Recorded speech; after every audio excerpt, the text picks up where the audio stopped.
കോഴിക്കോട് കൊടുവള്ളിയിലെ വ്യാപാരി മുഹമ്മദ് ജസീമിനെ തട്ടിക്കൊണ്ടുപോയ കേസിൽ മുഖ്യപ്രതി അറസ്റ്റിൽ. ആവിലോറയിലെ അപ്പു എന്ന പാറയ്ക്കൽ മുഹമ്മദാണ് പോലീസ് പിടിയിലായത്. ദിസ്ന സുരേഷ് ഉണ്ട്. ദിസ്ന, എവിടെ നിന്നാണ് ഇയാളെ പിടികൂടിയത്? മറ്റെന്തൊക്കെയാണ് വിശദാംശങ്ങൾ?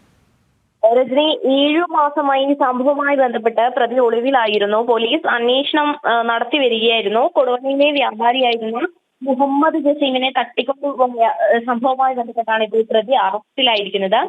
കൊടുവള്ളി പോലീസിന്റെ നേതൃത്വത്തിലായിരുന്നു കേസ് അന്വേഷിച്ചു വരുന്നത്. കൊടുവള്ളി പോലീസ് ഇൻസ്പെക്ടർ സി ഷാജുവിന്റെ നേതൃത്വത്തിൽ ബാംഗ്ലൂരിൽ ഒളിവിൽ കഴിയുകയായിരുന്ന പ്രതിയെ ബാംഗ്ലൂരിൽ വെച്ച് പിടികൂടുകയായിരുന്നു.